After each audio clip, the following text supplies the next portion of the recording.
आप देख सकते हैं क्वेश्चन का पूछा गया, ग्रुप डी एग्जाम पूछा गया 17/8/2022 को इवनिंग शिफ्ट में पूछा गया। मैं 100% गारंटी के साथ कह सकता हूं कि इस वीडियो को देखने के बाद आज के बाद जब भी इसका क्वेश्चन आएगा तो आप इसको चुटकी में सोल्व कर सकते हैं। ठीक है, तो क्वेश्चन में दिया गया है पिछले साल रंजन का मासिक वेतन 34,500 रुपया था और इस साल उनका मासिक वेतन 38,640 रुपया है। तो रंजन के मासिक वेतन में पिछले वर्ष के मासिक वेतन की तुलना में कितने प्रतिशत की वृद्धि क्वेश्चन कह रहा। तो जैसे से क्वेश्चन में दिया उस हिसाब से लिखते जाएंगे। पिछले साल रंजन का मासिक वेतन 34,500 रुपया था, 34,500 रुपया था और इस साल उनका मासिक वेतन 38,640 रुपया है। सबसे पहले तो डाटा को काट के छोटा करेंगे, सबसे पहले रेशियो में निकालेंगे। एक्चुअल में भी सही आंसर निकल के आता है और रेशियो में भी सही आंसर निकल के आता है। ठीक है, तो सबसे पहले डाटा को काट के छोटा करेंगे, सबसे पहले रेशियो में निकालेंगे। 0 से 0 कट जा रहा है, यानी कि 3450 से बढ़कर 3864 हो रहा है। कितने की वृद्धि हो रहा है आपका? 414 की वृद्धि हो रहा है। किस पर? 3450 पर 414 की वृद्धि हो रहा है और प्रतिशत निकालने के लिए गुना 100।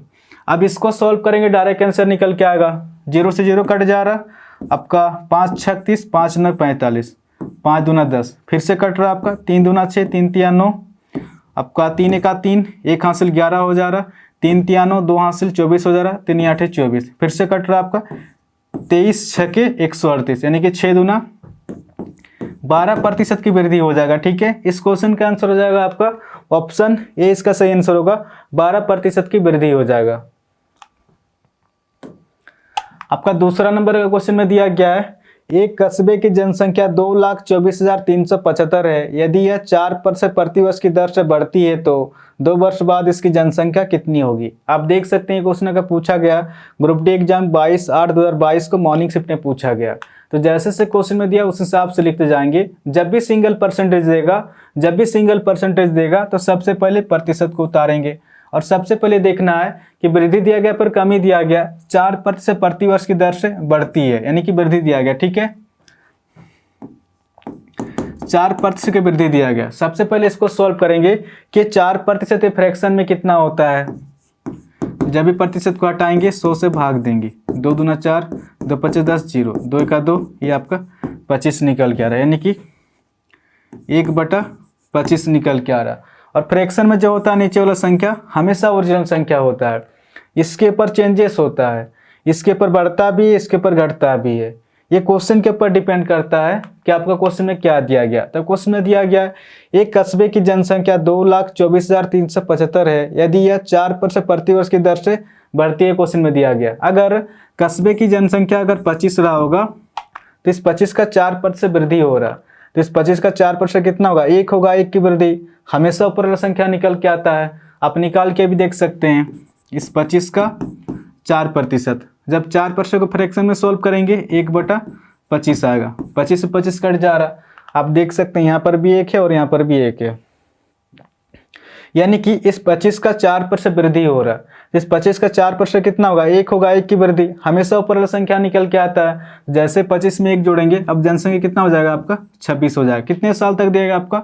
2 साल तक दिएगा। तो फिर से आपका 25 से 26 हो जाएगा। अब इसको सॉल्व करेंगे, 25 × 25 कितना निकल के आ रहा है? ये हो जाएगा आपका 625 हो जाएगा और 26 × 26 ये हो जाएगा आपका 676 हो जाएगा। यानी कि शुरुआत में अगर वर्तमान जनसंख्या 625 रहा होगा तो 2 साल बाद जनसंख्या 676 निकल के आ रहा है। बट अगर क्वेश्चन में दिया गया शुरुआत में वर्तमान जनसंख्या 2,24,375 क्वेश्चन में दिया गया है। इस डाटा के अनुसार तो शुरुआत में वर्तमान जनसंख्या 625 है, बट 625 नहीं है, कितना है?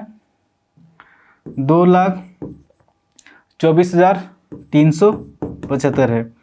इस 625 से 2,24,375 कितना हो ज़्यादा है? ये अपने आप से 359 गुना ज़्यादा है।